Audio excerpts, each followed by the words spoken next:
పెద్దలు సోదరులు శ్రీనివాసరెడ్డి గారు చెప్పినట్టుగా ముఖ్యమంత్రి గారు ఆదేశాల మేరకు మరి అన్ని డిపార్ట్మెంట్స్ కూడా వాళ్లకు కొన్ని పనులు అప్పచెప్పడం జరిగింది.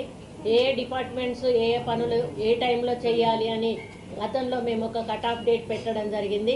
ఈరోజు రివ్యూలో ఆ కట్ ఆఫ్ డేట్ వరకు కూడా పనులు అయ్యాయా లేవా, ఇంకా ముందు చేయాల్సిన పనులేంటి, మరి ఏ టైం వరకు చేయాలి, మళ్ళీ మేము ఏ రోజు విజిట్కి వస్తాము, మళ్ళీ ఈ ఏదైతే డిపిఆర్ ఉందో ఆ సీఎం గారు ముందు పెట్టి మళ్ళీ వారి దగ్గర ఏమన్నా సలహాలు సూచనలు ఉంటే మార్పులు చేర్పులు ఉంటే కూడా ముందే తీసుకొని కన్స్ట్రక్షన్కు ముందే అవి కూడా అమలు చేసే దిశగా మరి ముందుకు వెళ్ళాలని ఈరోజు మీటింగ్లో నిర్ణయం తీసుకోవడం జరిగింది.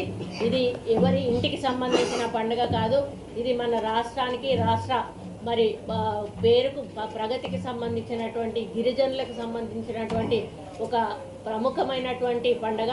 ఈ పండుగను మరి దశాబ్దాల కాలంగా చేస్తున్నా కూడా అభివృద్ధి అనేది ఇక్కడ ఎప్పుడు కూడా ఎవరు చేయలేదు. కానీ మన ముఖ్యమంత్రి గారు వారు ప్రత్యేకంగా దర్శించి దీన్ని ఒక మంచి ఒక షేప్ తీసుకురావాలి ఈ యొక్క టెంపుల్కి. మళ్ళీ ఎన్ని దశాబ్దాల తర్వాత మళ్ళీ వస్తారో ఎవరు వస్తారో తెలియదు, కానీ ఈరోజు రేవంత్ రెడ్డి గారి నాయకత్వంలో మాత్రం ఈ యొక్క గుడి కన్స్ట్రక్షన్ అయిన తర్వాత ఇది మాత్రం చరిత్రలో నిలిచిపోతుందని చెప్పి నేను ఖచ్చితంగా చెప్పగలను. మరి ముఖ్యంగా ఇది ఒక మన రాష్ట్రానికే కాకుండా చుట్టుపక్కల రాష్ట్రాల నుంచి కూడా లక్షలాది మంది వస్తారు. ప్రతిసారి కూడా మేము దీన్ని జాతీయ జాతరగా గుర్తించాలని కోరుతా ఉన్నాము.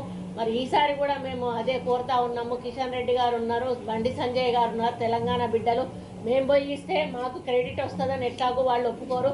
కనీసం మీకు మీరైనా వెళ్ళి అది ప్రధానమంత్రి గారితో దీన్ని మరి ఒక జాతరగా అనౌన్స్ చేస్తే బాగుంటుంది అనేది నా యొక్క అభిప్రాయం. మరి పనుల విషయంలో ఎక్కడా కూడా కాంప్రమైజ్ కాకుండా మరి అధికారులందరూ కూడా వారి విధులను నిర్వర్తిస్తూ ముందుకెళ్తున్నారు.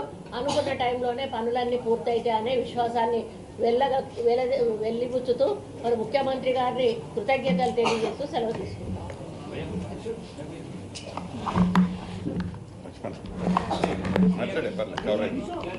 కవరేజ్